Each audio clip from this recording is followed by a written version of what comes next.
L'objectif de ce journée, c'est de partager des résultats préliminaires de recherche qui ont été financés par le CRDI sur essayer de comprendre les déterminants de l'engagement des jeunes dans la violence, mais aussi de comprendre les facteurs de résilience à la violence.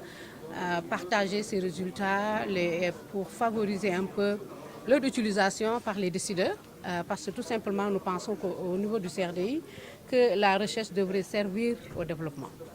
Alors, on sait déjà que vous allez discuter sur les résultats. Est-ce que vous pouvez nous en parler un peu? Les résultats, je pense que les chercheurs sont mieux placés pour le faire. Mais ce que je peux dire, résumer, c'est que les chercheurs ont pu arriver à trouver un certain nombre de facteurs qui permettent d'expliquer l'engagement des jeunes à la violence. Et je pense qu'un des facteurs qui est ressorti, c'est vraiment leur exclusion d'un certain nombre d'espaces, l'espace politique, espace économique, etc. Mais également, ils ont pu arriver à trouver un certain nombre de facteurs explicatifs de la résilience, pourquoi la grande majorité des jeunes ne s'engagent pas dans la violence. Et ces facteurs se retrouvent dans les familles, et donc la famille est extrêmement importante comme facteur de résilience. Mais franchement, je ne veux pas aussi entrer dans les prérogatives des chercheurs, c'est vraiment leur recherche. Et vous, à votre niveau, quelles sont les solutions que vous comptez mettre en place? Nous comptons mettre, le CRDI ne met pas en place de solutions. Le CRDI finance la recherche, les chercheurs trouvent des solutions et les mettent entre les mains des décideurs et discutent avec eux sur quelles sont les meilleures façons d'appliquer les connaissances produites pour des changements dans les politiques, dans les pratiques et informer les programmes, par exemple à l'endroit des jeunes, etc. Donc nous appuyons ce processus. Vous appuyez, donc c'est vous qui font sortir le financement?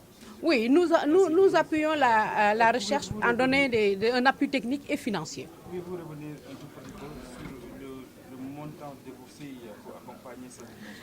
Ce montant, c'est en dollars canadiens, je peux dire pour l'ensemble du programme qui touche l'Afrique de l'Ouest, l'Afrique du Centre, l'Afrique australe et puis l'Afrique du Nord. C'est plus de près de 5 millions de dollars canadiens. Ouais. Donc la recherche, elle concerne plusieurs régions d'Afrique. La recherche concerne plusieurs régions d'Afrique parce que nous pensons que l'Afrique, c'est un des continents les plus jeunes au monde et qui est un peu exposé à un certain nombre la jeunesse qui est exposée à un certain nombre de défis.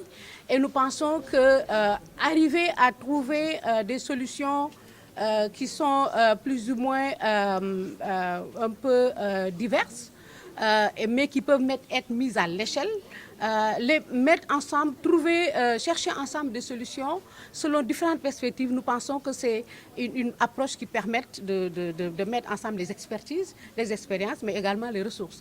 Parce qu'encore une fois, il n'y a pas beaucoup de chercheurs qui travaillent sur ces questions en Afrique. C'est important de mettre ensemble ceux qui sont intéressés à la problématique, ceux qui ont l'expertise, pour qu'on puisse trouver des solutions qui peuvent être mises à l'échelle. C'est vrai que le contexte est important, mais je pense que les déterminants sont plus ou moins similaires. Et vous le verrez au niveau quand les chercheurs auront l'occasion de partager leurs résultats. Vous verrez qu'il y a des similarités malgré que le contexte est important aussi.